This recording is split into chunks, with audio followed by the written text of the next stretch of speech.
Hey guys, Andrew Esquivel here, back with another review, and today I'm going to be reviewing a product courtesy of a company called LASFIT. So they sent me over these LED light bulbs that replace the 7440 socket amber lights that go on your turn signals.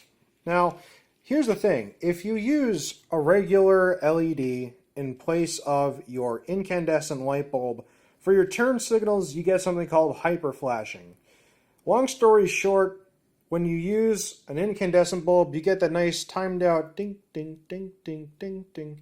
When you switch to an LED, it draws a lot less power and there's a lot less resistance. It goes beep, beep, beep, beep, beep, beep, beep, beep, beep, beep. And that could be a problem. It could also throw some canvas errors depending on your car. But this is kind of neat because you may notice they're kind of big. And that's for a good reason. You see, these have a circuit board inside of here in order to fix the hyper flashing and canvas errors that you might come across in certain vehicles. So what I'm going to do is we're going to show what it looks like on my car using the standard incandescent amber turn signals.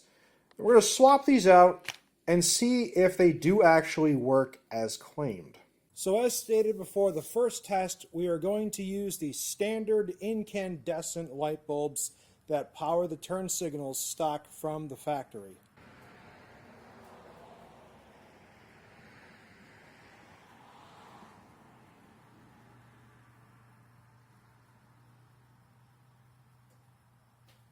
The method in which you remove the rear headlight housing is going to be different for every single vehicle. In my vehicle, it's very simple. It's just held in by two screws, one here and then one closer down there. And replacing the light bulb in a situation like this really is a drop and swap kind of scenario. So we undo the housing. We have the amber light bulb that we are trying to replace. So let's go ahead and get this out. I don't want to damage it because I may or may not be going back to it depending on the performance of these. Now you notice this does not have a front-facing LED. They're all on the sides, and there's 4 sides, and it looks like there's 2, 4, 6 diodes on each side. So 6 times 4, that's 24 diodes in total. Now, we got to make sure this is plugged in properly. I'm pretty sure this has, because it's an LED, you got to have the right polarity. So there is a positive and there is a negative. Snaps right into place. And let's make sure this fits first off, because this is a very tall bulb. Let's see, seems to go in. And there we go. We are locked in place. Now, it's a matter of just pushing the taillight housing back in place, and let's see if it works, because what I'm going to do is I'm going to have the LED on the left side and the standard incandescent on the right side so we can see a difference. So I just switched them around, and let's see if it works this time.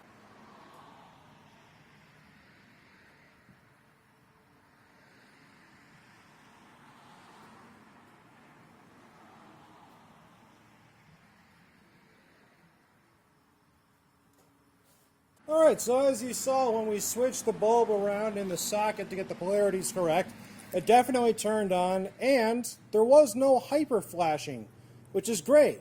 The only downside is that it is extremely bright, and I'm afraid it might be glaring to the people behind me.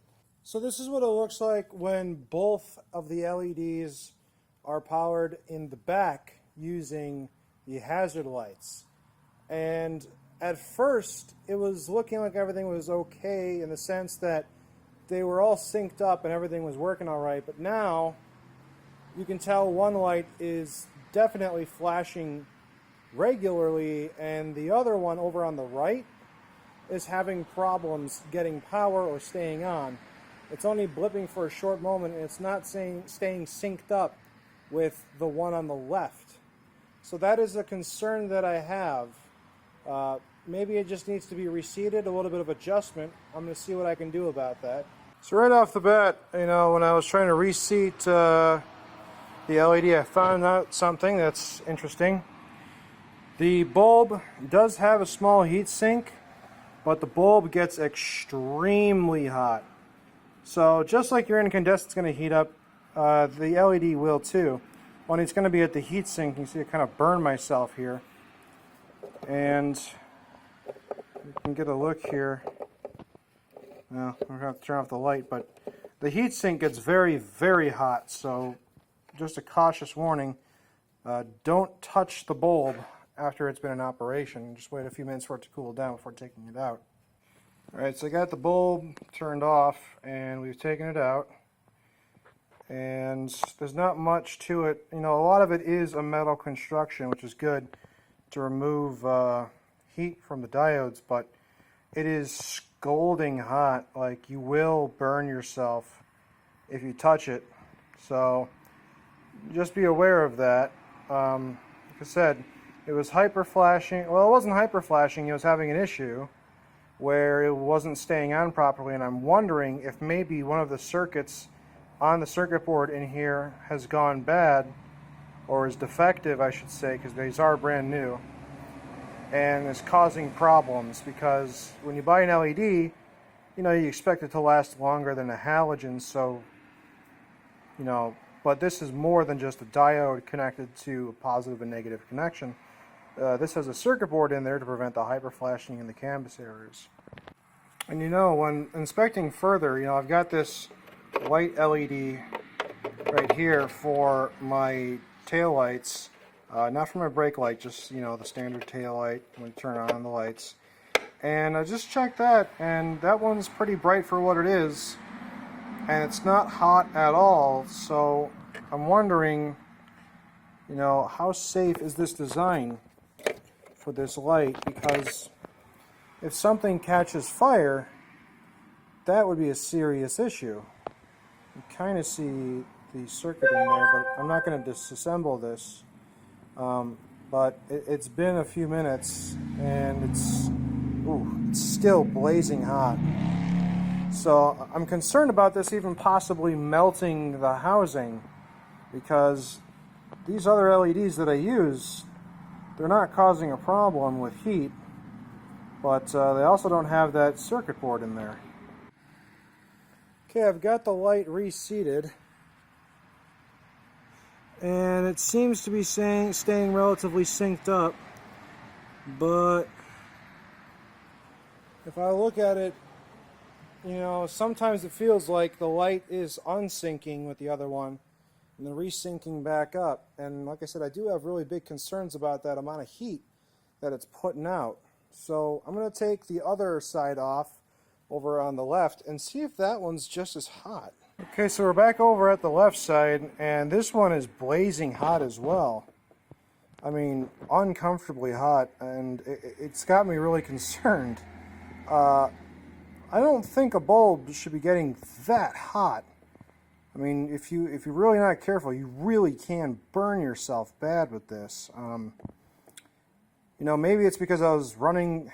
Well, no, you know what? I was only running the hazards for a few minutes. That's pretty typical. But you know, these things are so bright that they're drawing so much power. I'm wondering if it just doesn't have the capability to dissipate the heat properly, because this is starting to feel a bit unsafe. So I've reseated both of the bulbs. I've checked the connections to make sure everything is fine. And for right now, they're staying synced up, but I have a sneaking suspicion the moment they get too hot, they're going to get unsynced again. So I'm going to let this run for a little bit and see what happens.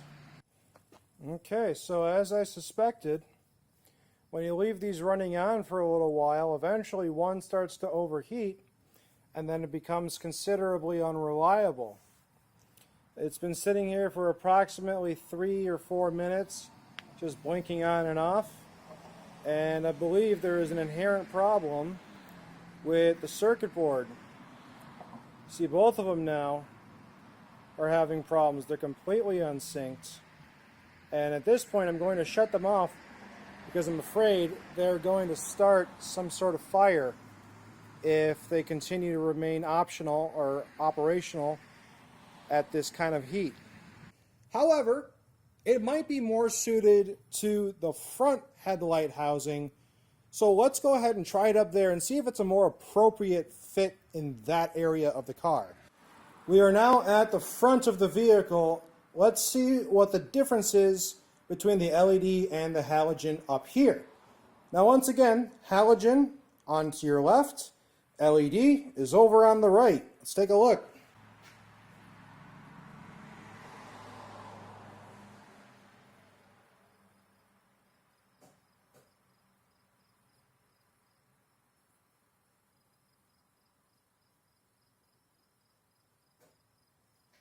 Okay, so here's my final thoughts on the product here. One, they are simply too bright for their application. They are definitely going to blind people either in front or behind you with glare or some sort of issue. Two, they run extremely hot. In fact, I just pulled them out and put them back in the plastic case, and you can kind of see the plastic case they even came in is disintegrating because of the heat of the products. I mean, that's how hot these things get. They do have protection against hyperflashing, but once these things heat up enough, they become completely unreliable, and you'll get that issue where they are not steady, they are not synced, and they are just having a big problem. I'm afraid that this could actually be a fire hazard. I have no concrete evidence to suggest that it is, but the top of these things are really, really hot as well. So if they are so tall, which they are taller, much taller than your standard incandescent version, if these touch the top or any size of your housing, I'm afraid it's going to melt the plastic on your housing with enough use. All in all, I seriously cannot recommend these. These are hazardous in my opinion. They don't function properly. They don't function for very long, very well. And they are very expensive. At the current time of this review, I believe they are $50 for these two. So $50 for a pair. That's a considerable amount of money for an LED conversion. Unfortunately, I will not be keeping these in my car. I don't know what I'm going to do with these, but you know, that's what I've come to find out after testing this, and it didn't take much testing to figure it out. So thanks for watching, guys. I hope this was helpful. Please drive safe, and I'll see you next time.